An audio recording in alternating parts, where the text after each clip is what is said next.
Hi hello welcome to Telugu నేల. నేను మీ journalist Srinidhi. చాలా వరకు మనం చూసుకున్నట్టయితే సాహిత్యము, ఆ తర్వాత సినిమాలు 2 కలిసికట్టుగా నడుస్తున్నట్టే అనిపిస్తుంది. 2 వేరే వేరే ఆహ్, ఆర్ట్ ఫార్మ్స్ అయినా గూడా. అయితే సినీ జీవితాన్ని మనం గమనించినట్టయితే అందరూ గూడా సక్సెస్ అయ్యాక బయటకొచ్చి చాలా విషయాలు మాట్లాడతారు. మనం వాటిని పట్టుకొని కూర్చుంటాం. కానీ సక్సెస్ అవ్వని జీవితాల్ని ఎవరు మాట్లాడాలి మరి? ఒక రచయితగా సినీ జీవితాన్ని కలలు గని రంగుల ప్రపంచం కోసం కృష్ణానగర్లో అడుగుపెట్టిన తర్వాత వాళ్ళ జీవితాలు ఎట్లా ఉంటాయి, వాళ్ళ జీవితాల్లోని మలుపులు ఎట్లా ఉంటాయనే విషయాన్ని అక్కడి జీవితాల్ని రికార్డు చేసే ప్రాసెస్లో రవీంద్ర రావెల్ల ఒక పుస్తకం రాశారు. అదే ఈ కృష్ణానగర్ వీధుల్లో. సో ఈ పుస్తకం ద్వారా మనం అసలు అక్కడి జీవితాలు ఎట్లా ఉంటాయి, కృష్ణానగర్ అంటే మనందరికీ కనిపించే ఆ హంగులు, ఆర్భాటాలు, లైట్స్, కెమెరా, యాక్షనే కాకుండా మేకప్, అదే కాకుండా దాని వెనుక ఉన్నటువంటి వ్యథలు ఏంటి అన్న విషయాలన్నీ కూడా మాట్లాడుకుందాము. ప్రస్తుతం మన దగ్గర పట్టుమని 25 ఏళ్ళు కూడా నిండని యువ కవి, రచయిత ఉన్నారు రవీంద్ర రావెల. హలో రవి. హాయ్. ఎలా ఉన్నావు? నేను బాగున్నాను. సో నాకు తెలిసి 6 ఇయర్స్ నుంచి ఎదురు చూస్తుంటే ఇప్పుడు పుస్తకం వచ్చింది. అవును. చాలా టాపిక్స్ మొత్తం షఫిల్ అయ్యి ఇదా ఇదా అనే ఒక మీమాంస తర్వాత కృష్ణానగర్ పైన రాసావు కదా కథలు. అసలు కృష్ణానగర్ వీధుల్లో అని మాత్రమే రాయడానికి, సినిమా జీవితాలను పట్టుకోవడానికి కారణం ఏంటి? అంటే బేసిక్గా నేను కృష్ణానగర్ వీధుల్లో ఎక్కువ తిరిగాను. అక్కడ మనుషుల్ని చాలా దగ్గరగా చూడటం వల్లే కృష్ణానగర్ వీధుల్లో కథలు రాశాను. అది ఎట్లయిపోయిందంటే వాళ్ళని దగ్గరగా చూసిన తర్వాత అరే మనం చూడని జీవితాలు ఎవరు చెప్పలేదు ఇలాంటి కథలు. అంటే మనం ఒక వెలిగిన తర్వాత తెర మీద కనిపించిన తర్వాత అప్పుడు వాళ్ళని మనం నెమరేసుకుంటాం, వాళ్ళు ఇంత కష్టాలు పడ్డారు ఇవన్నీ. అసలు వీళ్ళు ఇంకా గెలవలేదు, ఇంకా ఏది సాధించలేని క్రమంలో వాళ్ళ లైఫ్ ఎలా ఉంటుంది అనేది నేను రాద్దాం అనుకున్నాను. కేవలం అక్కడ మనుషుల్ని అతి దగ్గరగా చూశాను, వాళ్ళతో ట్రావెలింగ్ చేశాను. అందువల్లనే కేవలం కృష్ణానగర్ వీధుల్లో రాయాలనుకున్నాను. ఓకే. అయితే సాధారణంగా నీ ఏజ్ వాళ్ళు, నా ఏజ్ వాళ్ళు సాహిత్యం రాస్తున్న వాళ్ళు ఏంటంటే ముఖ్యంగా ఇప్పుడు అస్తిత్వవాదం నడుస్తున్న కాలం ఇది సాహిత్యంలో ఎక్కువ మటుకు. సో వాళ్ళ అస్తిత్వాలు లేదంటే వాళ్ళ ఊరి నేపథ్యం ఇట్లా వీటిని రాస్తున్న నేపథ్యంలో నువ్వెందుకు నీ అస్తిత్వాన్ని పట్టుకోకుండా ఇటువైపు వచ్చావు? అర్థమైంది. అంటే అవును, చాలా అంటే ఈ మధ్య కాలంలో మనం చూస్తున్న ఒక 5-10 సంవత్సరాల నుంచి అంటే ఊరికి సంబంధించిన కథలు, వాళ్ళ నేపథ్యానికి సంబంధించిన కథలు చాలా విరివిగా వచ్చాయి. కానీ ఏంటి అంటే మనకి అరే ఈ కథలు చెప్పాలి మనం అని అనిపించేవి నాకు ఎక్కడ అనిపించలేదు. నాకు కేవలం కృష్ణానగర్ వెళ్ళిన తర్వాత అక్కడ మనుషుల్ని చూసినాక వాళ్ళ జీవితాలు, అరే నేను ఒక మాట అన్నాను, చీకటి కంటే చీకటైన జీవితాలు ఇవి. చాలా ఎన్నో కష్టాలు, ఎన్నో కన్నీళ్ళు, ఎన్నో బాధలు, ఎన్నో ప్రేమలు, వీటన్నిటిని కలిపితేనే కృష్ణానగర్. వాళ్ళని చూసిన తర్వాత ఓకే మనం అంటే వేరే కథలు అవసరం లేదు, మనం ఇక్కడ మనుషుల కథలు చెప్పాలి అనిపించింది. అంతకుమించి అంటే అస్తిత్వ నేపథ్యం అంటే నాకు ఏదైతే బాగా టచ్ అయిందో, నాకేదైతే నేను స్పందించగలిగిన కథలు నేను స్పందించానో వాటిని కథలుగా చేయాలనుకున్నాను. కృష్ణానగర్లో ఎదురైన ప్రతి మనిషి నాకు అంటే వాళ్ళతోటి టైం స్పెండ్ చేసినప్పుడు, వాళ్ళ నేపథ్యం వాళ్ళు నాతోటి పంచుకున్నప్పుడు, వాళ్ళకి ఎదురైన సమస్యలు నాతోటి మాట్లాడినప్పుడు, అప్పుడు ఒక 2 days 3 days వరకు నన్ను అది కలిచివేసేవి. అరే అంటే ఇన్ని దాటుకుంటూ వచ్చారా, దేనికోసం ఇన్ని దాటుకుంటూ వచ్చింది? కేవలం సినిమా మీద ఒక ఆకర్షణతోటో, ప్రేమతోటో, ప్యాషన్తోటో, ఏదైనా కానీ అంటే ఇన్ని దాటుకొని వచ్చారా అనిపించింది. అన్ని దాటుకొని వచ్చిన మనుషులు అంతగా నన్ను ఎఫెక్ట్ చేసినప్పుడు ఓకే నేను చెప్పాలనుకున్న కథలు ఇవే అని ఫిక్స్ అయిపోయా. అందుకోసం కృష్ణానగర్ వీధుల్లో కథలు రాశాను.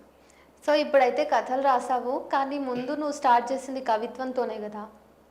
ప్యారలల్గా కథా కవిత్వం 2 ఎత్తుకున్నా. అప్పుడు నువ్వు కవిత్వాలు బాగా రాసేవాడివి ఎక్కువగా, కథల కంటే సీరియస్గా కూడా. మరి కవిగా ఉన్న నువ్వు రచయితగా ఎందుకు మారాల్సి వచ్చింది?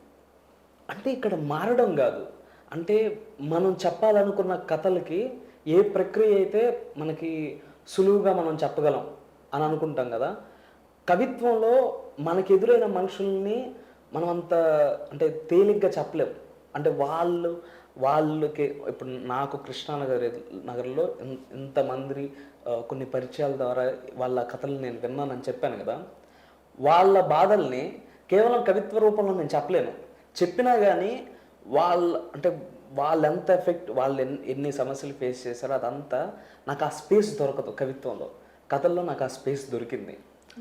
ఓకే, స్పష్టంగా క్లియర్గా నేను చూసిన మనుషుల కథల్లో చెప్తే బాగుంటుందని నాకు అర్థమైపోయింది. అందుకోసమే కథలు రాశాను. కవిత్వంలో స్పేస్ దొరకదు అనడానికి అదేదో మళ్ళీ అంటే చాలా మళ్ళా కవిత్వంలో స్పేస్ దొరకదంటున్నారు ఏంటని అనుకోవచ్చు. కవిత్వం అంటే క్లియర్ కట్గా నేను చెప్పాలనుకున్న విషయాన్ని స్పష్టంగా చెప్పలేం. అందుకోసం నేను రాశాను. కవిత్వం ఎప్పటికైనా సరే, అప్పటికి ఇప్పటికీ ఎప్పటికీ కవిత్వం అనేది నాకు చాలా ఇష్టమైంది. ఎందుకంటే బాధ వచ్చినప్పుడు, దుఃఖం వచ్చినప్పుడు కాస్త నాకు సాంత్వన పొందడానికి నేను కవిత్వం రాస్తూ ఉంటాను. కాబట్టి కవిత్వం నాకు చాలా ఇష్టమైంది. ఇంకా చెప్పాలంటే నాకు ఏదైనా బాధ వస్తే కవిత్వం తీర్చేస్తుంది అని నేను అనుకుంటాను. ఓకే. సో సరే రవి, నువ్వు రాస్తున్నావు, ఇప్పుడు నువ్వు ఒక రచయిత, కవి. అయితే దీనికంటే ముందు అసలు నీ కుటుంబ నేపథ్యం ఏంటి? కుటుంబ నేపథ్యం అంటే నాది ఖమ్మం జిల్లా. ఖమ్మం జిల్లాకి ఒక 10 కిలోమీటర్స్ దూరంలో ఉంటుంది మా ఊరు అమ్మపాలెం. అంటే మాది వ్యవసాయ కుటుంబ నేపథ్యమే. అన్నయ్య బేసిక్గా చెప్పాలంటే నేను రాస్తున్న క్రమంలో నాకు ఎదురుపడిన ప్రతి మనిషి ఎక్కడో చోట నువ్వు చాలా బాగా రాస్తావు అని పొగిడిన వాళ్ళే. కానీ ఎక్కువ విమర్శ చేసింది మాత్రం మా అన్నయ్య. అంటే వాక్యం మనకి చాలా వరకు ఇప్పటికీ రాస్తున్న వాళ్ళకి నాకు తెలిసినంత వరకు మనకి ఎవరో ఒక మనిషి ఉండాలి. మనం వాక్యం రాస్తాం, దాంట్లో తప్పులు ఎక్కడ చేస్తున్నాం అని చెప్పే వాళ్ళు ఖచ్చితంగా ఉండాలి. నాకు మా అన్నయ్య ఉన్నాడు. ఓకే. మా అన్నయ్యకి సాహిత్యం కొంత తెలిసినా కానీ రాయకపోయినా కానీ ఎంతో కొంత వాక్యం ఎలా ఉండాలి, అంటే మనం చెప్పే విషయాన్ని ఎలా అయితే మనం స్పష్టంగా చెప్పగలం అనేది కొన్నిసార్లు మా అన్నయ్య చెప్పి కొంచెం అలా చేసేసి నన్ను మరి కొమ్ములు పెరగకుండా, అంటే అందరూ పొగుడుతున్నారు కదా, కొమ్ములు పెరగకుండా కాస్త మా అన్నయ్య కొమ్ముల్ని తీసేసాడని నేను అనుకుంటాను. నీ జీవితంలోకి సాహిత్యం ఏ సందర్భంలో ఎంటర్ అయింది? సాహిత్యం ఎంటర్ అయిందంటే దీనికి నా దగ్గర సరైన జవాబు లేదు. ఎప్పుడు ఎంటర్ అయింది అనేది మనం చెప్పలేము, కానీ ఎప్పుడు గుర్తించామనేది చెప్పగలం. ఓకే. ఎప్పుడు? అయితే అంటే స్కూలింగ్ టైంలోనే కొంచెం కవిత్వం రాయడం అలవాటైంది. అలవాటైతే మా టీచర్ చెప్పారు, నీకాడ మంచి సృజనాత్మకత ఉంది అన్నారు. అప్పుడు ఆ సృజనాత్మకత అంటే దానికి అర్థం ఏంటో కూడా నాకు తెలియదు. అప్పుడు కొన్ని పుస్తకాలు ఇచ్చారు, మహాప్రస్థానం, శ్రీశ్రీ ఇలాంటి పుస్తకాలు ఇచ్చారు. కానీ విచిత్రం ఏంటంటే నాకు అక్కడ ఒక్క పదం అర్థమయ్యేది కాదు. అంటే ఇదేందో గ్రాంధికంగా, అంటే ఇదేదో సంస్కృతం, చెప్పాలంటే సంస్కృత భాష లెక్క అనిపించేది. అంటే ఆ వయసుకి అంత పెద్ద పుస్తకం అర్థం చేసుకునేంత మెచ్యూరిటీ, అంత జ్ఞానం ఉండదు మన దగ్గర. అంటే ఆ పదాలకు అర్థాలు తెలియదు కదా. కానీ ఏదో అర్థమైందని ఫీల్ అయ్యేవాడిని అప్పట్లో మాత్రం. అంటే నాకు అర్థమైంది అని అనుకునేవాడిని. దాని తర్వాతకి తెలిసింది. కానీ టీచర్స్ ఎప్పుడైనా కానీ నేను అనుకుంటాను, మనం ఒక మెట్టు ఎక్కాలన్నా, లేకపోతే మనలో ఉన్న ఒక టాలెంట్ని మనం గుర్తించలేకపోతే టీచర్స్ ఖచ్చితంగా గుర్తించగలరని నేను అనుకుంటాను. కేవలం అంటే టీచర్స్ వల్లనే కొంచెం ఓకే మనకి కొంచెం రైటింగ్ మీద స్కిల్ ఉంది అని నాకు అర్థమైంది. వాళ్ళు పుష్ చేయడం వల్లనే కాస్త ఇంత దూరమైన ప్రయాణం చేయగలిగానని నేను నమ్ముతున్నాను. ఓకే. సో కృష్ణానగర్ వీధుల్లో పుస్తకం గురించి మాట్లాడే ముందు, ఇంకా వేరే విషయాలు మాట్లాడుకునే ముందు, నీకు సినిమాకి ఏదైనా సంబంధం ఉందా? సినిమాకి నాకు అసలు అంటే నాకైతే చాలా ఎక్కువ సంబంధం ఉందని నేను నమ్ముతాను. అందరికీ ఖచ్చితంగా సంబంధం ఉంటుంది. ఎందుకంటే కొంతమందికి చిరాకు అనిపించినప్పుడు, బాధ అనిపించినప్పుడు సినిమాలు చూస్తారు. కొంతమందికి సంతోషంగా అనిపించినప్పుడు, ఇట్లా వేరు రకాలుగా సినిమాలు ఖచ్చితంగా ఒక సాంత్వన ఇస్తుందని మాత్రం జనాలు అభిప్రాయపడతారు. ఒక వినోదమో ఏదో ఒకటి. నాకు సినిమా అనేది చెప్తున్నాను కదా, ఒక డల్ మూడ్లో ఉన్నప్పుడు, ఒక ఇబ్బందికర సమస్యలు ఏదైనా నా చుట్టుముట్టు ఉన్నప్పుడు నేను ఒక మంచి కామెడీ ఫిల్మ్ చూస్తూ ఉంటాను. నాకు చిన్నప్పటి నుంచి ఒక సినిమాలు అంటే ఒక అందరిలాగానే ఒక పిచ్చి. ఎందుకంటే అది మనల్ని బాగా ఎంటర్టైన్ చేస్తూ ఉంటుంది, బాగా నవ్విస్తూ ఉంటుంది. More than life, larger than life అంటాం కదా, అలా ఒక లగ్జరీగా చూపిస్తూ ఉంటుంది. అన్నీ చాలా చాలా ఉంటాయి. అవన్నిటి మీద నాకు సినిమా అనేది చిన్నప్పటి నుంచి ఒక ఇష్టం క్రియేట్ అయింది.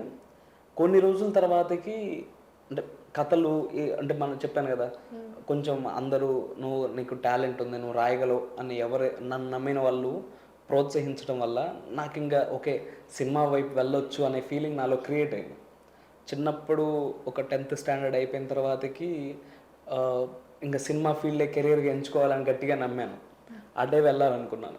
ఈవెన్ ఇప్పుడు ఈ కథలు రాసినా కానీ సినిమానే కారణం ఒక రకంగా. ఎందుకంటే షార్ట్ ఫిల్మ్స్ చేద్దాం, నాకు వచ్చిన ఐడియాస్ తోటి ఫస్ట్ షార్ట్ ఫిల్మ్స్ తీసేవాడిని. షార్ట్ ఫిల్మ్స్ తీసిన తర్వాత కొన్ని రోజుల తర్వాత నాకు కొన్ని మంచి ఐడియాస్ వచ్చేవి, కొన్ని మంచి కథలు వచ్చేవి. కానీ ఆ కథల్ని షార్ట్ ఫిల్మ్స్ తీయడానికి నా దగ్గర అంత ఎక్విప్మెంట్ ఏమీ ఉండేది కాదు. దానికి చాలా డబ్బు అవసరం, ఖర్చు పెట్టాలి కాస్తో కూస్తో, ఇవన్నీ ఉండేవి కాదు. అవి లేనప్పుడు నాకేమనిపించిందంటే అప్పటికే కొంచెం సాహిత్యం తెలిసి ఉండడం వల్ల, సాహిత్యం చదవడం వల్ల సరే వీటిని కథలుగా రాయాలని అనుకున్నాను. నాకు వచ్చిన ఐడియాస్ని ఎట్లాగో షార్ట్ ఫిల్మ్స్ తీయలేను కాబట్టి కథలుగా రాయాలనుకున్నాను. అందుకోసం ఎటు తిరిగి సినిమాతోటి నాకు చాలా మంచి రిలేషన్ ఉంది. దాన్ని ఎప్పటికైనా కానీ ఒక సినిమా ఫీల్డ్ని కెరీర్గా ఎంచుకోవాలని గట్టిగా నమ్ముతున్నాను నేను. రేపు ఎలా ఉంటుందో తెలియదు, కానీ ఇప్పటికైతే నాకున్న ఆలోచనలు కానీ కథల్ని కానీ ఇలా కథల పుస్తకంగా తీసుకురావడం మాత్రం నాకు ఒక మంచి ఎక్స్పీరియన్స్. అయితే నువ్వు సినీ జీవితాలని దగ్గరుండి చూసావు, సినిమా కోసం వచ్చి జీవిస్తున్న వాళ్ళ కష్టాలని చూసావు, తెలుసుకున్నావు కాబట్టి. సో అవన్నీ చూసిన తర్వాత కూడా నీకు ఇంకా సినిమాల్లో ఖచ్చితంగా ఏదో ఒక రోజు ఉండాలి నేను అని ఉందా? డెఫినెట్గా ఉంటుంది. అంటే చెప్తున్నాను కదా, ఇక్కడ కృష్ణనగర్లో వీళ్ళందరినీ చూసిన తర్వాత అంటే కొంతమంది మంచి కుటుంబం, అంటే కాస్త వెల్ సెటిల్డ్ కుటుంబం నుంచి వచ్చి ఉంటారు. కొంతమంది ఆర్థికంగా చాలా ఇబ్బందులతోటి కృష్ణనగర్ వచ్చిన వాళ్ళు ఉంటారు. వీళ్ళు ఎన్ని కష్టాలు ఫేస్ చేస్తూ అల్టిమేట్గా మనం గెలవాలి, మనం నిలబడాలి అని ఎదురు చూస్తున్నారు అంటే వాళ్ళకి అంత తపన ఉన్నప్పుడు నాలో ఎందుకు తపన పోతుంది? తపన ఖచ్చితంగా ఉండాలి. ఉంటేనే కదా, ఇప్పుడు ఉంటేనే రేపు మనం విజయం సాధించగలం. ఆ తపన లేకుండా కాస్త ప్రయత్నించి మధ్యలో ఇది ఇంత కష్టంగా ఉంది కదా అని వెనక్కి వెళ్ళిపోతే ఇంకా దానికి అర్థం లేదు కదా. ఇంత దూరం ప్రయాణించిన దానికి అర్థం ఉండదు. అందుకోసం ఖచ్చితంగా ప్రయాణిస్తాను, గెలవాలనే ఎవరికైనా నమ్మకాలు ఉండాలి. నాకు అలానే నమ్మకం ఉంది. అయితే కృష్ణానగర్లో నేను ఆ కథల్లో ప్యాషన్ తోటి వచ్చిన వాళ్ళ కథలు రాశాను, సినిమాని గ్లామరస్గా ఫీల్ అయిన వాళ్ళ కథలు కూడా రాశాను. అంటే కొంతమందికి సినిమా ఫీల్డ్ అనేది గ్లామరస్గా అనిపిస్తుంది, అందంగా కనిపిస్తుంది, అందుకోసం వచ్చేవాళ్ళు ఉంటారు. అది వేరే విషయం. ఎందుకంటే ఇప్పుడు మనం కొంతమంది చిన్న చిన్న వీడియోస్ చేసుకుంటూ అందంగా ఉన్నామనో లేకపోతే ఇంకా ఇతరత్ర కారణాలతోటో సినిమా ఫీల్డ్కి వచ్చేవాళ్ళు ఉంటారు గ్లామరస్గా, లేకపోతే నలుగురు మనని డిఫరెంట్గా అనుకుంటారు, ఇలా వచ్చి ఉంటారు. వాళ్ళు వెందిరగొచ్చు. కానీ కొత్త కథలు వినిపించాలని వచ్చే రైటర్ కానీ నేను ఒక యూనిక్ యాక్టర్ అని వచ్చే నటుడు కానీ ఖచ్చితంగా వెందిరగరు. గ్లామరస్, ఇది ఒక అందం ఆకర్షణీయంగా ఉంది అని వచ్చే వాళ్ళు మాత్రం వెందిరగొచ్చేమో కానీ దీన్ని ఒక ప్యాషన్గా దీని మూలాలను అర్థం చేసుకొని ఎంత కష్టమైన పడాలని వచ్చేవాడు ఖచ్చితంగా వెందిరగడు. ఇది ఎంత ప్రయాణమైనా చేస్తాడు, అలసిపోయినా లేకపోతే ఎన్ని ముళ్ళదారులు వచ్చినా ఎన్ని ఇబ్బందులు వచ్చినా కానీ ఖచ్చితంగా ప్రయాణాన్ని వదులుకోడు, గమ్యం చేరే వరకు వెళ్తూనే ఉంటాడు. సో కృష్ణానగర్ వీధుల్లో కథల్లో మొత్తం 10 కథలు ఉన్నాయి కదా. అయితే 10 కథల్లో ఎక్కడో ఓ చోట ఖచ్చితంగా ప్రేమ అనే ఫ్లేవర్ని నువ్వు టచ్ చేస్తున్నావు. కారణం ఏంటి అసలు? ప్రేమ అనే పాయింట్ని టచ్ చేయడానికి పెద్ద కారణం ఏమి లేదు దాంట్లో. నాకు ప్రేమ కథలు చెప్పడం చాలా ఇష్టం. అక్కడ కూడా ప్రేమ కథలు ఉన్నాయి, కృష్ణానగర్లో కూడా ప్రేమ కథలు ఉన్నాయి అని చెప్పడం ఆ ఉద్దేశంతో రాశాను. కొన్ని నేను రాసిన ప్రేమ కథల్లో అందమైన ప్రేమ కథలు ఉండకపోవచ్చు. నేను ఇద్దరు మంచి వాళ్ళు ప్రేమించుకున్నారు, వాళ్ళకి చిన్న చిన్న కష్టాలు వచ్చాయి, దాన్ని దాటుకొని వాళ్ళు పెళ్లి చేసుకున్నారు, లేకపోతే వాళ్ళు ఏదో హ్యాపీగా లైఫ్ లీడ్ చేస్తున్నారు అని నేను రాయలేను. ప్రేమికుల మధ్య వచ్చే కాన్ఫ్లిక్ట్స్ రాయడం నాకు చాలా ఇష్టం. ఎందుకంటే అదే వాస్తవం నేను నమ్ముతాను. మనం చుట్టూ ఉన్న మనుషులు ప్రేమించుకుంటున్నారంటే ఎలా ప్రేమించుకుంటున్నారు? క్యాలిక్యులేషన్స్ చేసుకొని ప్రేమించుకుంటున్నారా? అంటే మనకి ప్రేమలో కూడా కొన్ని తెలియకుండా క్యాలిక్యులేషన్స్ ఉంటాయని నేను నమ్ముతా, నేను బిలీవ్ చేస్తా. వాళ్ళు వెల్ సిటీలోనో, వాళ్ళు అందంగా ఉన్నారనో, వాళ్ళు చాలా అందంగా ఉన్నారనో, వాళ్ళకి మంచి పేరు ఉందనో, మనకు తెలియదు, మనం చేసుకుంటున్నామని మనకి తెలియకుండానే అలా క్యాలిక్యులేట్ చేసుకొని ప్రేమించుకుంటారు. అలాంటి విషయాలు అంటే సూక్ష్మంగా అంటే సైకలాజికల్గా మనిషి లోపల ఏమనుకుంటాడో వాడికి తెలియదు, లేకపోతే తెలుసో వాడు అనుకుంటాడు ఇలా ప్రేమలు ఉంటాయి అనే విషయాలే ఎక్కువ నేను నా ప్రేమ కథలో మీకు అదే కనిపిస్తుంది. ఏంటి అంటే సూక్ష్మంగా అంటే సైకలాజికల్గా క్యారెక్టర్స్ అలా మారిపోతున్నాయి. ప్రేమే అక్కడ అల్టిమేట్గా ప్రేమ ఉంటుంది, కానీ దాంట్లో వచ్చే మార్పుల గురించి ఎక్కువ రాస్తూ ఉంటాను. అయితే మీకు ఇంకో విషయం చెప్తాను. నాకు కృష్ణానగర్లో ఒక ఫ్రెండ్ ఒక అతను పరిచయం అయ్యాడు. అతను బేసిక్గా ఇది వెబ్ సిరీస్ చేస్తూ ఉంటాడు. నన్ను డైలాగ్స్ రాయడానికి నన్ను తీసుకున్నాడు. నేను రాశాను, అంతా బాగానే ఉంది. అతను వెబ్ సిరీస్ కూడా వచ్చింది. అయితే అతను ప్రేమించాడు ఒక అమ్మాయిని. అక్కడ ఒక హీరోయిన్గా తీసుకున్న అమ్మాయిని ఆ వెబ్ సిరీస్గా ఆమె ప్రేమించుకున్నారు, బాగానే ఉంది. ఆ తర్వాతకి ఏం జరిగిందంటే కొన్ని రోజుల తర్వాత అతను ఆమెని కంట్రోల్ చేయడం స్టార్ట్ చేశాడు. ఏ విధంగా అంటే సినీ ఫీల్డ్ మంచిది కాదు, నువ్వు నన్ను నిజంగా ప్రేమిస్తే నువ్వు యాక్టర్ అవ్వాలనుకుంటున్నావు కదా, ఆ గోల్ని నువ్వు మానుకో, అంటే ఏదైతే కలగన్నావో నువ్వు ఆ కళని నువ్వు వదులుకుంటే మన ఇద్దరం కలిసి ఉండొచ్చు అని అన్నాడు. ఆ అమ్మాయి ఏమన్నదంటే నువ్వు మరి నా కోసం మరి నువ్వు డైరెక్షన్ వదిలేస్తావా అని అన్నది. వాళ్ళిద్దరి మధ్య అక్కడ కాన్ఫ్లిక్ట్ స్టార్ట్ అయింది. వాళ్ళిద్దరు లాస్ట్కి విడిపోయారు. అని నాకు ఆశ్చర్యం వేసింది. అంటే వాళ్ళు చాలా సిన్సియర్గా ప్రేమించుకున్నారు, పెళ్ళి వరకు వెళ్ళాలనుకున్నారు. అంత తీవ్రంగా ప్రేమించుకున్నాక అతను ఎందుకు ఆమెను కంట్రోల్ చేశాడు? ఆమె ఎందుకు అతను ఏదైతే ఆర్డర్ వేసాడో, అతను ఏదైతే చెప్పాడో దాన్ని ఎందుకు ఆమె పాటించలేకపోయింది? ఇలాంటి విషయాలు నన్ను ఎక్కువ కనెక్ట్ అవుతాను. ఇలాంటి విషయాలు నాకు కథలుగా ఎంచుకోవడంలో కానీ, లేకపోతే ఇలాంటి విషయాల గురించి మాట్లాడటం కానీ నాకు చాలా ఇష్టం. ఓకే, సో కాన్ఫ్లిక్ట్స్ అంటున్నావు కాబట్టి రవి, ఈ మధ్య కాలంలో సిచ్యుయేషన్ని బట్టి కాన్ఫ్లిక్ట్స్ ప్రతి రిలేషన్షిప్లోనూ ఎదురవుతున్నాయి. అందుకనే ఈ మధ్య ఎక్కువగా బ్రేకప్స్ని చూస్తున్నాం. సో ఇట్లా చాలా చిన్నవి అని వదిలేలేము, సరే అడ్జస్ట్ అవుతాము అని కలిసి ఉండలేని సందర్భం కదా. వీటిని మనము ఇదే కంటిన్యూ అయితే ఎవరైనా రిలేషన్షిప్లో ఉంటారా, అసలు కలిసి ఉంటారా అనే భయం నీకు ఎప్పుడైనా కలిగిందా? కలిసి ఉంటారా అంటే అది అండర్స్టాండింగ్. ఎప్పుడైనా కానీ ప్రేమకి అండర్స్టాండింగ్ అనే ఒక పదం మనం జోడిస్తాం కాబట్టి అండర్స్టాండింగ్ మాత్రమే ఇద్దరు మనుషుల్ని కలుపుతుంది. అయితే నేను ఈ కథల్లో ఒక వాక్యం రాశాను. చాలామంది మనుషులు ప్రేమించడానికి భయపడుతూ ఉంటారు. ఎందుకు భయపడుతూ ఉంటారు అంటే ఒక అమ్మాయి, ఇది ఒక ఇన్ఫీరియారిటీ కాంప్లెక్స్.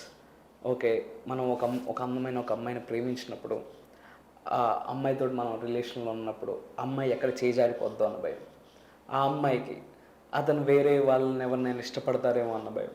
ఈ భయాలు కొంతమంది మనుషుల్లో ఒక తీవ్రంగా ఉంటాయి.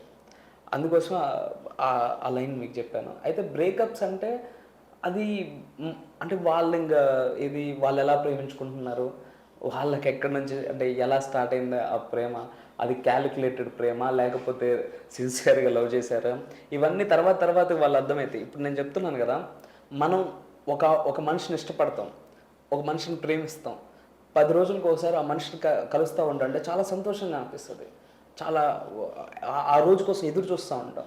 అదే మనిషితో మనం ఒకే గదిలో ఒకే ఇంట్లో ఉన్నప్పుడు మనకి ఆ సంతోషం ఉండదు కదా. మనకేమనిపిస్తుంది, బోర్ కొట్టేస్తుంది. అదే మనిషిని చూసి అలవాటైపోయి లైట్ తీసుకుంటాం, మనకంత ఆ ఎక్సైటింగ్ ఫీల్ కోల్పోతాం. కానీ కొంతమంది దగ్గర మనం ఏళ్ళ తరబడి ఉన్నా కానీ ఆ కంపెనీ మనం ఎంజాయ్ చేయగలం. అలా బ్రేకప్స్ అవుతున్నాయి అంటే అదే క్యాలిక్యులేషన్స్ ఎక్కడైనా తారుమారు అయితే ఖచ్చితంగా బ్రేకప్స్ అవుతాయి. సో కృష్ణానగర్ వీధుల్లో కథలు చదువుతున్నప్పుడు చాలా చోట్ల నువ్వు కవివి అన్న విషయాన్ని కొత్త పాఠకులు కూడా అర్థం చేసుకునేలాగా ఆత్మకమైన లైన్స్ కనబడతా ఉన్నాయి. సరే, ఈ నేపథ్యంలో నీకు బాగా నచ్చిన కథ ఏంటి, దాని నేపథ్యం ఏంటి? నాకు నిజానికి నేను రాసిన కథల్లో కవిత్వ నేపథ్యం అన్నారు కదా. కవిత్వ నేపథ్యం అంటే నాకు కథని శ్రీనివాస్ వచ్చాడు, పడుకున్నాడు, తెల్లారింది, వెళ్ళిపోయారు అని చెప్పడం నాకు ఇష్టం ఉండదు. నాకు దాన్ని ఒక ఇంటెన్సిటీ, ఒక హై వోల్టేజ్ తోటి దాన్ని కొంచెం ఎంగేజింగ్గా చదివేవాడు చాలా ఎంజాయ్ చేసే విధంగా నాకు రాయడం చాలా ఇష్టం. అందుకోసం పొయిటిక్గా కథ చెప్పాలనుకుంటాను. నార్మల్ వే కథ చెప్పడం నాకు అంటే రాసేటప్పుడు ఆ ఎక్సైటింగ్ ఉండదు. నాకు రాసేటప్పుడే నేను పొయిటిక్గా కథ చెప్తే నాకు నచ్చుతుంది, అప్పుడే నేను కథ రాస్తాను. అందుకోసమే ఎక్కువ సార్లు కథ నుంచి దూరం వెళ్ళకుండా కొంచెం కవితాత్మకంగానే కథ చెప్తాను. చాలా వరకు మాత్రం అలా చెప్పడం నాకు చాలా ఇష్టం. అయితే ఇష్టమైన కథ అన్నారు కదా మీరు. నాకు మొత్తం అన్ని కథల్లో కూడా నాకు లూప్ అనే కథ చాలా ఇష్టం. దాని నేపథ్యం అంటే మనం చాలాసార్లు ఏది మనుషులు ప్రేమించుకుంటారు, విడిపోతారు. విడిపోయిన తర్వాత మళ్ళీ ఆ అమ్మాయో ఆ అబ్బాయో మళ్ళీ వాళ్ళ జీవితంలోకి ఎంటర్ అవ్వాలి అనుకుంటే అది ఎలా ఉంటుంది. వాళ్ళిద్దరూ అంటే అక్కడ ముగ్గురు అయ్యారు. ఇప్పుడు ఒక అమ్మాయికి పెళ్ళైపోయింది, ఆ అమ్మాయి మళ్ళీ తన ఎక్స్ దగ్గరికి, తన ఎక్స్ జీవితంలోకి ఎంటర్ అవ్వాలనుకుంటుంది. అలాంటప్పుడు అంటే దాని తర్వాతకి ఏం జరుగుతుంది, ఒకవేళ ఎంటర్ అయితే ఏం జరుగుతుంది, ఎంటర్ అవ్వకపోతే ఏం జరుగుతుంది. అంటే దీన్ని ఈ కథని నేపథ్యంగా, అంటే ఈ కథని ఇలా రాయడానికి కారణం అంటే ఒక ట్రూ ఎక్స్పీరియన్స్, మన దగ్గర మనుషులు, మనకు తెలిసిన మనుషుల ఎక్స్పీరియన్స్ నుంచి నేను ఈ కథ రాశాను. అది నాకు చాలా ఇష్టం. అంటే చాలామంది ప్రేమించుకున్న తర్వాత మళ్ళీ వాళ్ళ జీవితంలోకి వస్తే ఏంటి అసలు ఆ పరిస్థితి ఏంటి అనేది నేను రాశాను. ఓకే, సరే. స్టోరీస్ లోపలికి వెళ్ళే ముందు విషయం ఏంటంటే, ఎక్కడ చూసినా నీ అన్ని కథల్లోనూ కామన్గా ప్రేమతో పాటు సిగరెట్టు, మందు, బోల్డ్ పదాలు ఉన్నాయి. సో ఇవన్నీ మన వరకు ఓకే, కొంతవరకు చాలా ఎవరైతే ఆధునికంగా ఆలోచిస్తారో, అభ్యుదయంగా ఉంటారో వాళ్ళు తీసుకోగలుగుతారేమో. కానీ ఈ మధ్యకాలంలో శైలి శిల్పం అనే విషయం గురించి బాగా చర్చ జరుగుతోంది. సో కొత్తగా రాస్తున్న వాళ్ళకి శిల్పం లేదు, శైలి లేదు అనే మాటలు వినిపిస్తున్నాయి. మరి సోకాల్డ్ సీనియర్ కవులు, రచయితలు దీన్ని ఎట్లా తీసుకుంటారు? ఏమైనా విమర్శలు వచ్చాయా? ఓకే, మొదటి ప్రశ్న, నేను దానికి సమాధానం చెప్తాను. సిగరెట్, మందు. నేను నా కథల్లో సిగరెట్, మందు ఎక్కువ ఉందని అంటున్నారు. అసలు నేను ఇలాంటి ఒక క్వశ్చన్ వస్తుంది, నేను అంటే మీ నుంచే కదా, చాలామంది కొంతమంది అంటా ఉన్నారు కాబట్టి ఇలాంటి ఒక క్వశ్చన్ వస్తుందని నేను ఎంతవరకు అనుకోలేదు, ఎప్పుడు అనుకోలేదు. కథలు రాసినప్పుడు కానీ, కథల పుస్తకం బయటకు వస్తున్నప్పుడు కానీ నేను ఎప్పుడు అనుకోలేదు. అయితే నేను ఆ ప్రతి కథలో మీరు గమనించినట్లయితే సిగరెట్ కానీ, మందు కానీ వాళ్ళని ఎలా ఎఫెక్ట్ చేస్తుంది అనేది కొన్ని కథల్లో క్రిస్టల్ క్లియర్గా చెప్పాను. వాళ్ళని ఎలా ఎఫెక్ట్ చేస్తుంది, వాళ్ళ రిలేషన్ ఎలా బ్రేక్ చేస్తుందని రాశాను. అయితే ఇది ఎందుకు అడిగానంటే, మనం పుస్తకావిష్కరణ సభ చూసుకున్నప్పుడు కూడా చాలా చోట్ల ఈవెన్ గెస్ట్లు ఎవరైతే స్టేజ్ పైన ఉన్నారో వాళ్ళు కూడా సిగరెట్, మందు అని వచ్చేసరికి కైండ్ ఆఫ్ అటెన్షన్ పే చేస్తున్నారు, అలర్ట్ అవుతున్నారు, నవ్వుతున్నారు. ఏంటి ఇది ఖచ్చితంగా ఉంది, వాళ్ళు అట్లా ఫీల్ అవుతున్నారు. కాబట్టి నేను అడిగాను, మనం ఎంత కామన్గా తీసుకుంటున్నా అవతల వాళ్ళ నుంచి నీకేమైనా విమర్శలు వచ్చాయా?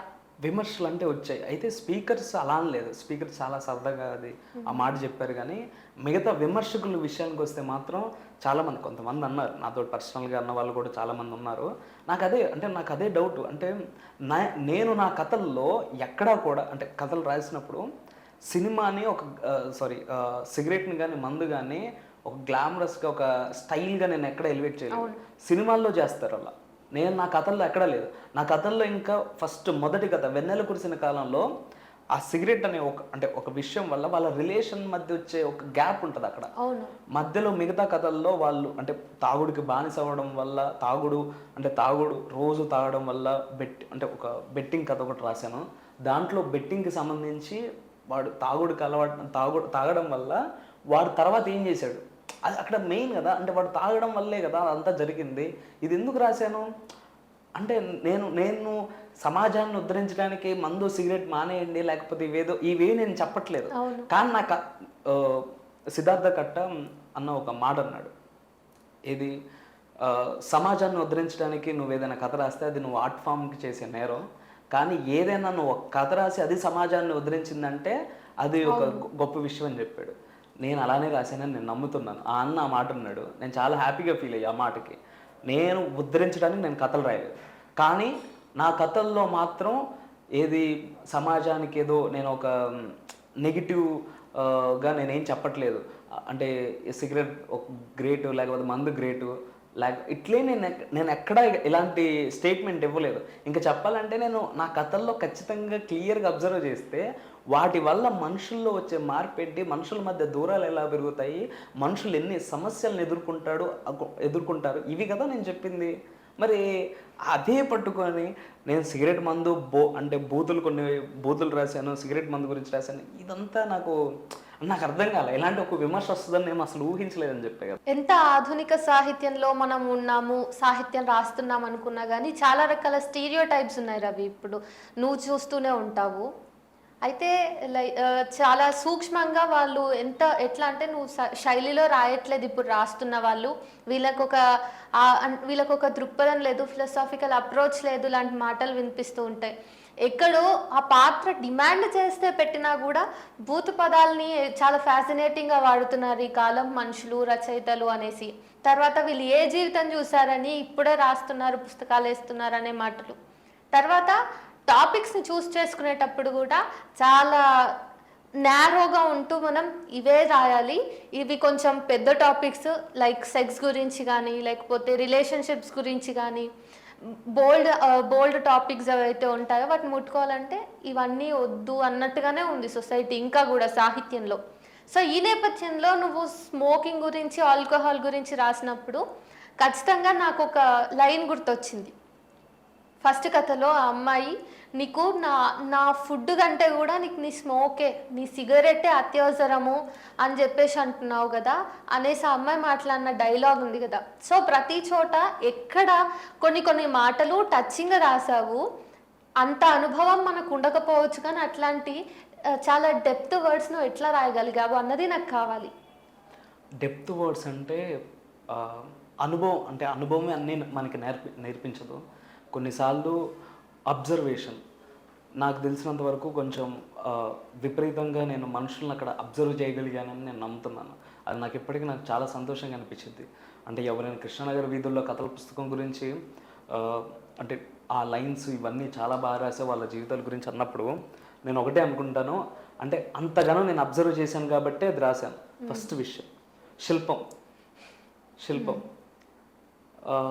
ఇలానే కథ ఉండాలి, ఇలానే రాయాలి అని ఎవరు చెప్తారు? ఎందుకు చెప్పాలి? అంటే ఇలానే కథ ఉండాలా? అంటే కథల్లో అందరు గాంధీలు ఉండాలా? నా కథల్లో గాంధీలు ఉండరు, నా కథల్లో మనుషులు ఉంటారు.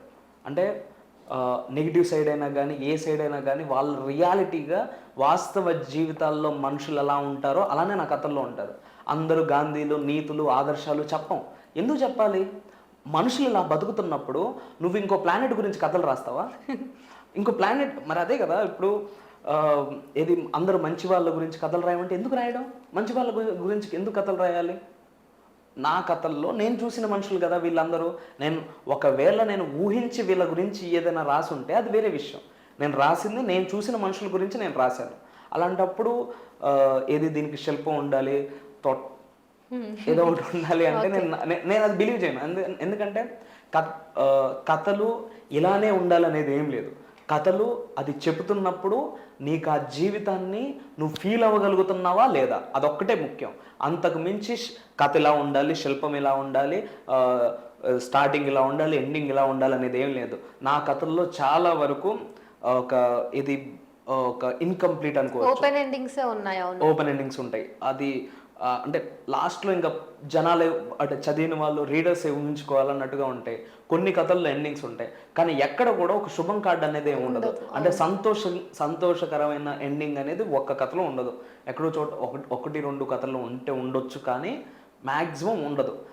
అంటే కథల్లో ఇలానే ఉండాలి అనేది మాత్రం దానికి నేను ఖచ్చితంగా వ్యతిరేకతే. ఎందుకంటే మనుషులు అలా ఉండరు కదా. ఇప్పుడు మనం ఒక ప్రయాణం చేస్తున్నప్పుడు ఒక 10 రోజుల తర్వాత మన లైఫ్ ఇలా ఉండాలి, 20 రోజుల తర్వాత మన లైఫ్ ఇలా ఉండాలి, ఒక 4 రోజుల తర్వాత మన లైఫ్ ఇలా ఉండాలి అనేది ఏం ఉండదు కదా. దానికి మనం ప్లాన్ చేసుకుంటాం, అదేమన్నా ప్లానింగ్ కాదు కదా. జీవితం ఏ మలుపు తిరిగిద్దో ఎటు తిరిగిద్దో, మనం ఎక్కడ కింద పడిపోతామో, ఎక్కడ లేస్తామో, ఎక్కడ ఇంకో మెట్టు ఎక్కుతామో ఎవరికి తెలుసు, ఎవరికి తెలియదు. అలాంటప్పుడు కథని శిల్పం ఎండింగ్ ఇలానే ఉండాలి, స్టార్టింగ్ ఇలానే ఉండాలంటే అది నేను ఒప్పుకోను, నేను అంగీకరించను అంతే. Okay, so locked by cost అనే స్టోరీ రాసావు కదా, సో ఎందుకు కులం పైన రాయాలి అనిపించింది? ఆ కథ నేపథ్యం ఏంటి ఇంతకీ? అయితే కథ నేపథ్యం గురించి మాట్లాడటానికి ముందు ఆ కథ అంటే కులం గురించి మాట్లాడతాను. చాలామంది మేధావులు చాలా రకాలుగా మాట్లాడుతూ ఉంటారు. కులం లేదు అంటే ఈ సమాజంలో కులం లేదు అనో, లేకపోతే ఇంకొంతమంది అమాయకులు అయితే రిజర్వేషన్ ఎందుకు అని మాట్లాడతారు. అయితే కులం లేదు అని చాలామంది అంటారు కదా, వాళ్ళే ఇంకో మాట అంటారు, మేము అందరినీ సమానంగా చూస్తాము, మా ఇంటికి ఎవరు వచ్చినా కానీ మా ఇంట్లో భోజనం చేయొచ్చు, అసలు మేము అలాంటి వివక్ష ఏమీ చూపించము అని అంటారు. వాళ్ళు అలా అంటారు కదా, మేమందరినీ సమానంగా చూస్తామనో, లేకపోతే మా ఇంటికి ఎవరు వచ్చినా కానీ మేము అసలు వివక్ష చూపించము, మేము మా ఇంటికాడ అందరూ భోజనం చేయొచ్చు అంటారు కదా. అక్కడుంది కులం. అంటే ఎక్కడో తను ఎక్కువ అనే అధికుణ్ణి అనే ఫీలింగ్ ఉంది కదా, అక్కడుంది కులం. అందుకోసం కులం గురించి నా కథలు 2-3 చోట్ల కులం గురించి రాశాను. కులం అంటే ఆ టాపిక్ నేర్చుకోవడానికి మనకు సమాజంలో ఖచ్చితంగా కులం ఉంది. అది ఎవరు కాదన్నా ఒప్పుకున్నా ఒప్పుకోకపోయినా కానీ కులం అయితే ఉంది. ఆ కులం ఈ కథలో నేను రాసింది ఏంటి అంటే, ఇద్దరు ప్రేమించుకుంటారు. అంటే ఒక అప్పర్ క్యాస్ట్, ఒక అమ్మాయి దళిత్, వీళ్ళిద్దరు ప్రేమించుకున్నప్పుడు వాళ్ళిద్దరిది అంటే ఒకరిపై ఒకరికి అపారమైన ప్రేమ ఉంటుంది. కానీ అతను చిన్నప్పటి నుంచి అతని కులం గీతలు దాటి రాలేదు. అలాంటి మనిషి కులాన్ని వదులుకోవడానికి అతని వల్ల కాదు, అంటే ఎంత ప్రయత్నించినా కానీ అతని వల్ల కాదు. అలాంటప్పుడు వాళ్ళిద్దరి మధ్య అంటే ఎలాంటి ఇది సమస్యల్ని వాళ్ళు ఎదుర్కొన్నారనేది కథలో రాశాను.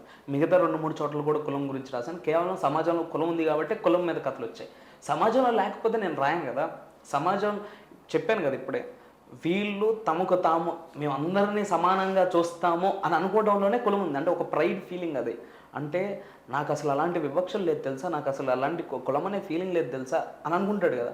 నేను అసలు అందరినీ ఇలా తారతమ్య భేదాలు లేకుండా నేను చూస్తాను తెలుసా అంటారు కదా. అక్కడే ఉంటుంది కులం అని నేను నమ్ముతాను. ఓకే, సో ఈ స్టోరీ ఓకే. ఆ తర్వాత నువ్వు నీ ఏజ్ ఇప్పుడు 25 కూడా లేదు, కాకపోతే నువ్వు ఒక 70-75 సంవత్సరాల వ్యక్తుల మధ్య ప్రేమ గురించి రాసినప్పుడు ఎట్లా అనిపించింది? ఆ ఆలోచన ఎందుకు వచ్చింది? బేసిక్గా ఆలోచన రావడానికి ఒకటే ఒక కారణం. నేను ఒక రోజు సాయంత్రం వేళ కృష్ణకాంత్ పార్క్ వెళ్ళినప్పుడు అక్కడ నాకు ఒక ఆమె ఎదురుపడింది. నార్మల్గా అక్కడ ఇది ఒక చిన్న విషయం దగ్గర మా ఇద్దరు పరిచయం ఏర్పడింది. పరిచయం అంటే పరిచయం కాదు, 4 మాటలు మాట్లాడుకునే అవకాశం దొరికింది. అవకాశం దొరికినప్పుడు ఆమె అన్న ఒకే ఒక మాట, ఈరోజు కూడా వర్షం పడుతుందేమో అనుకున్నాను, థ్యాంక్ గాడ్ ఈరోజు వర్షం పడలేదు, అందుకోసమే నేను ఈరోజు ఇంత హ్యాపీగా ఉన్నాను. కృష్ణకాంత్ పార్క్ వచ్చాను, కాస్త హ్యాపీగా 4 అడుగులు వేసాను, నా వయసు వాళ్ళందరితోటి కాసేపు మాట్లాడుకునే అవకాశం దొరికింది. ఈరోజు కానీ వర్షం పడి ఉంటే నాకు కొంచెం డిస్టర్బింగ్ అనిపించేది అని చెప్పింది.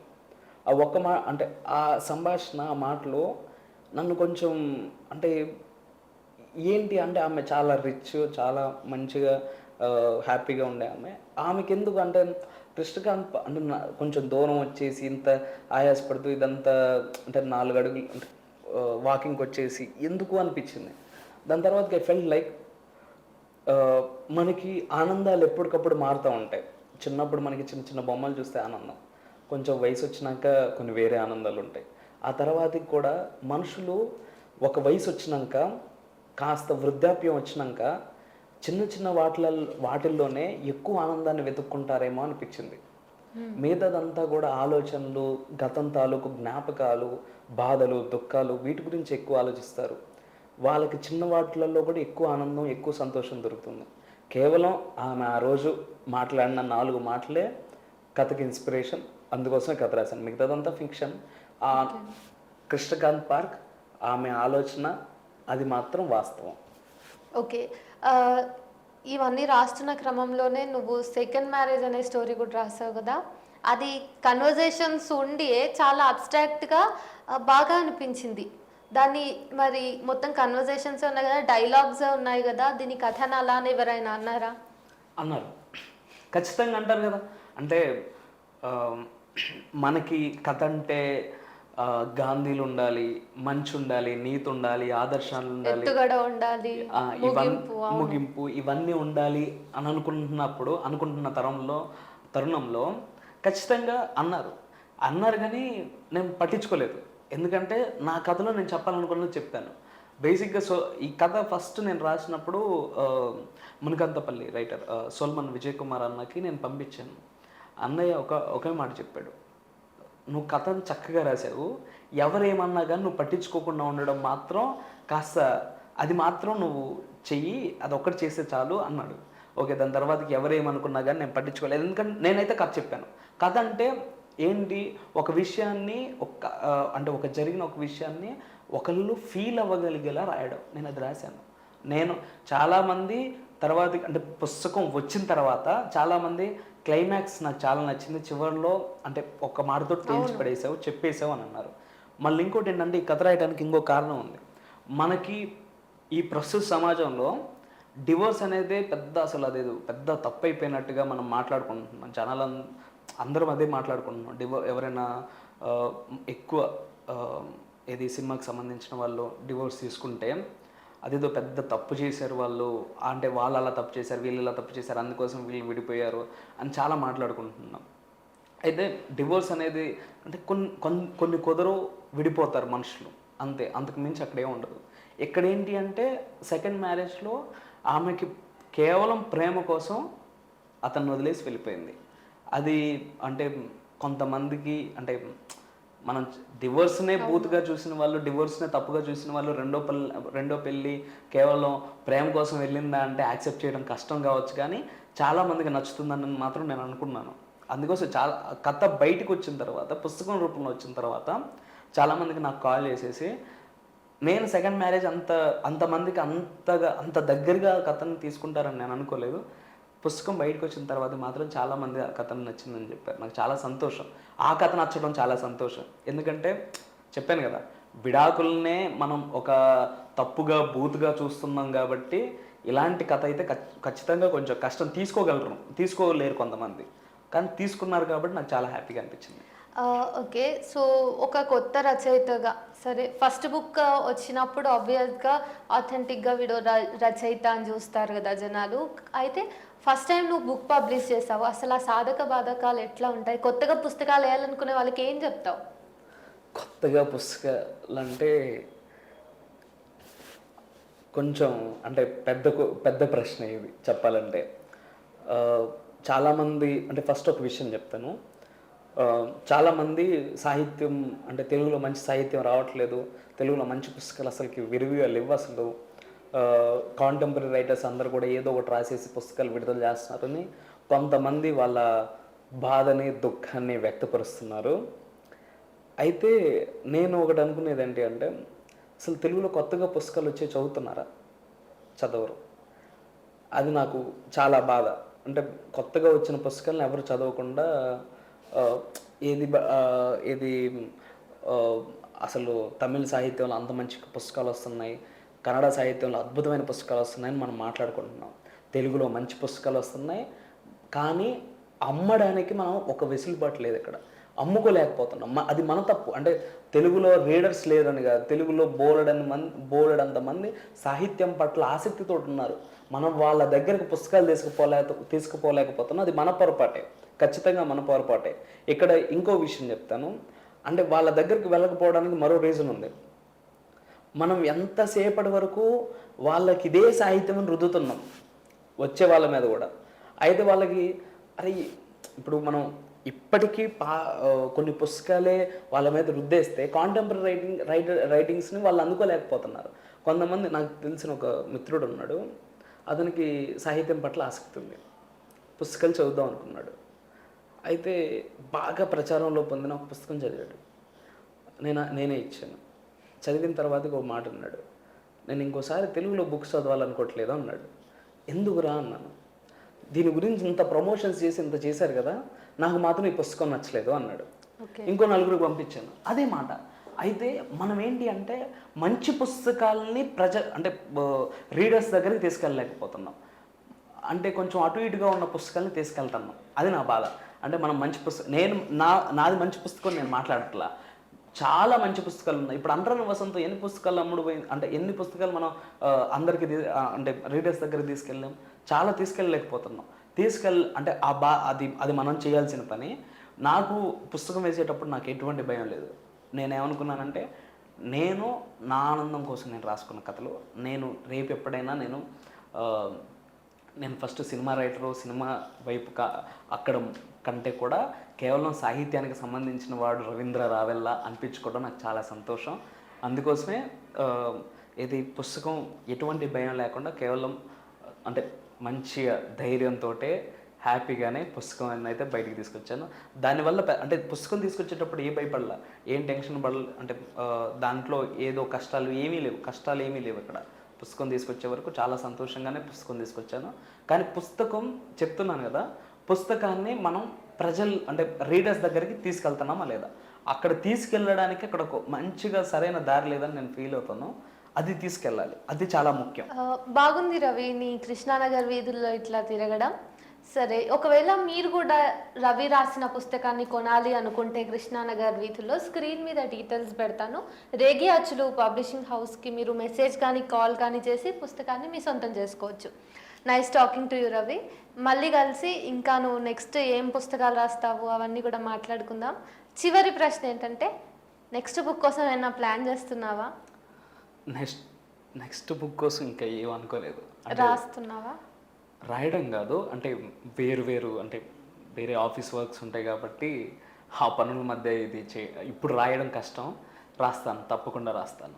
నీ నుంచి తొందరలో ఇంకా చాలా మంచి రచనల్ని ఎక్స్పెక్ట్ చేస్తున్నాను. And congratulations for your book. Thank you.